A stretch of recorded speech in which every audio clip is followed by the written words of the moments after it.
take a look at the front pages of this morning's papers now. And the Eye speaks to the former Prime Minister, Sir Tony Blair, who helped broker the Good Friday Agreement 25 years ago. He says that peace in Northern Ireland shouldn't be taken for granted.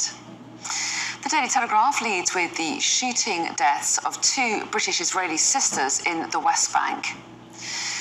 The Mirror's front page focuses on the King's intention to invite 850 people who've excelled in the community to his coronation. And it's the same story for The Express, which calls it the most inclusive coronation in history. The Sun reports on the death of S Club 7 singer Paul Cattermole, who's died at the age of 46.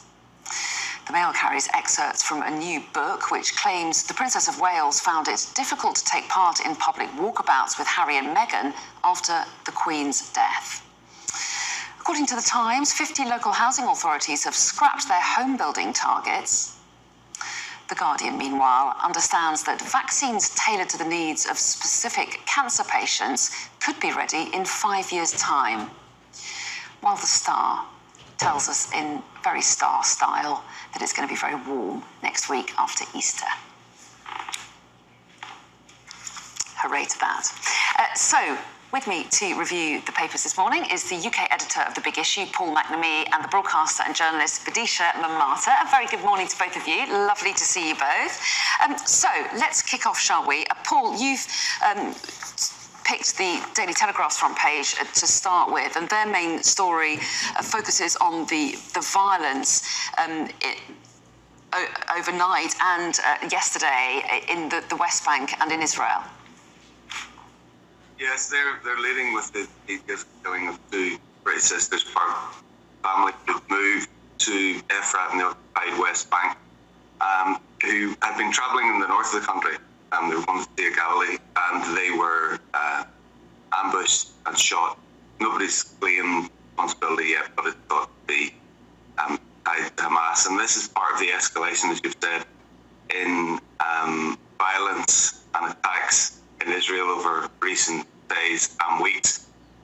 There was the Israeli military had stormed the Al-Aqsa Mosque in Jerusalem and detained hundreds of Palestinians around Feast of Passover and also during the time of Ramadan. So there's a lot of religious tension, as there are at any time in Israel. But this comes in the backdrop of what the protests against Netanyahu and his proposed judicial changes coming from right across Israel and Israeli people. So it is not clear why he decided then to send in the military to Al-Aqsa Mosque, and then that provoked attacks from Hamas, both rocket attacks in the north of Israel from Lebanon, and now this is happening. And then this morning there was a story of another tourist killed in Tel Aviv. It's not clear if that is related, but Tel Aviv, which is normally a little away from the worst of the violence that can impact in Israel,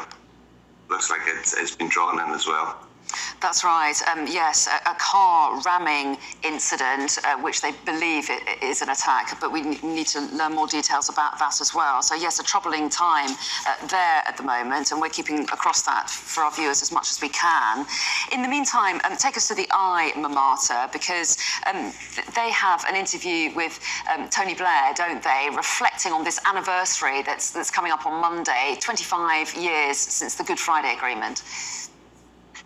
Yes, this is in fact all based on a very interesting interview that you yourself at Sky News, the organisation, not you individually, have done with former UK Prime Minister Tony Blair, who is urging seemingly very simple things like peace and leadership and history-mindedness on the occasion of the 25th anniversary of the Good Friday Agreement. He's stressing the fact that history can go forwards as well as backwards, and that achieving an agreement with compromises from all parties that stood in reasonably good stead for 25 years following 30 years of division and violence involving multiple parties, multiple players, including, if you look at the timeline, the narrative, a last-minute phone call from Bill Clinton himself, who came in when negotiations were at their 11th hour. Blair is really saying, let's not forget the lessons of history at this time.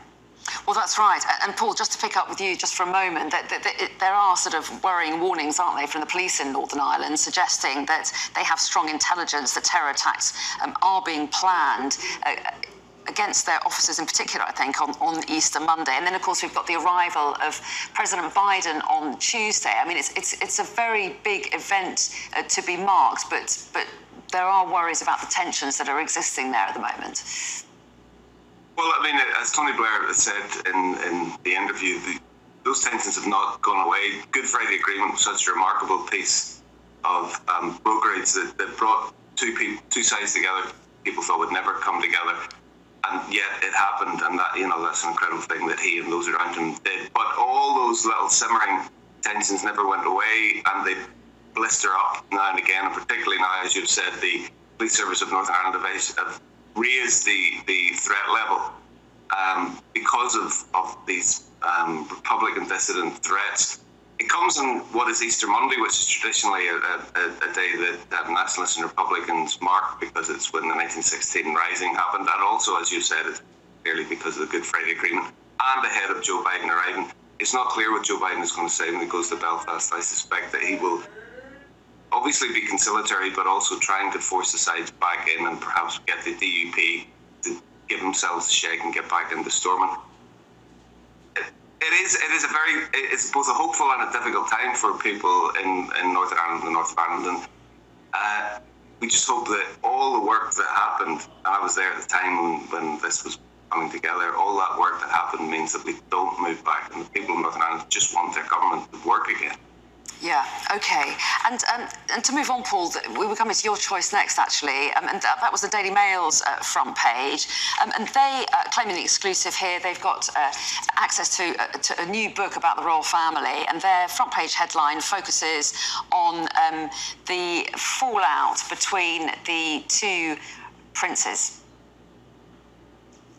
Yes, they're doing very well to get quite that much out of the extract that they seem to have that I read through, and it's from Richard Jobson's book, Our King, Ahead of the Coronation. So in it, there are some quotes from Princess Catherine Kate saying that she found it, as it said, the hardest thing she's ever had to do in the hours after the Queen's death. And then there was a picture of the two couples together again. Because of what is described as simmering tensions, that then they had to go on this walkabout that an awful lot of people made an awful lot of, that this most wonderful thing, but apparently not. All the underlying problems were still there. One of the interesting things I found in it actually was that, according to Richard Jobson, Harry was regularly ringing the Queen and talking to her, and I don't know, I was getting her advice or maybe just talking about the weather, but that was going on during all the time that a lot of the attention was on Harry for moving to California. Yes, and I think this particular walkabout was before his book came out, Harry's book came out, so I imagine the tensions went up a little bit more after that, I suspect. Anyway, let's move on, shall we, next, Badisha, to the front page of The Guardian, and they are focusing on the prospect of cancer jabs. Yes, in these tough times, we have to get our very good news wherever we can. This is a really wonderful, remarkable, looking ahead to the end of the decade, because the head of Moderna, famous for the COVID vaccine, of course, had said that by the end of this decade, we might have ready, tailored, individualized jabs that guard against a range of ailments, including heart disease, cardiovascular disease, respiratory illnesses, that even looking beyond that, we could have individually tailored genetics-based vaccines, something as simple as a jab, which would finally relieve humanity of these ailments, which we know cause death in their thousands, the kinds of things that we are all worried about all the time. We take care of our health for decades through exercise and diet and fitness because we don't want to get cancer, we don't want to develop cardiovascular disease. And of course, these diseases, they're very frightening, and they're also mysteries. Cancer has always been for me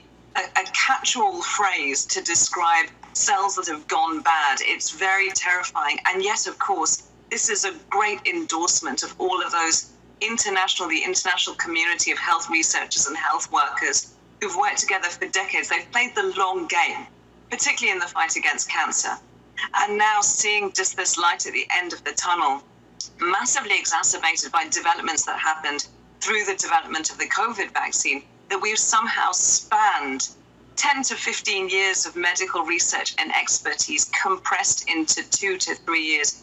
It's really fantastic, and it's an excellent way forward, and such a testament to these people's dedication and expertise. Well, yes, indeed, and nice to have a positive front page to look at on an Easter Saturday morning. And we're going to turn to another one, Paul, actually, because we've got the Star next, and sun's out, buns out. I'm assuming they're meaning hot cross buns. Well, they have got a picture of a hot cross bun, just to save our blushes as well. But yes, it's you know that it's been bad weather when you have a front page story telling you that the sun's actually going to come out.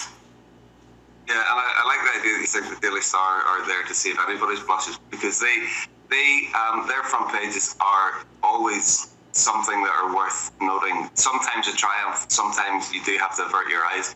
But this is just basically saying it's going to get warm. That's it. It's going to get warm next week. I know, but it's tempting to buy a newspaper that says that, isn't it? You want to see it in print. Well, yes, it is, and we have had some quite inclement weather. It's been rubbish, Paul. It's been quite inclement. It's been absolutely rubbish. It's been rubbish weather, and now the Star has made it better. We are going to be fine because the Daily Star says so. Absolutely. And we're going to move on just very briefly, I think. I don't know how long we've got, but we can touch on the Times. We've got a minute, I'm told. So, Badisha, housing target scraps, says the Times.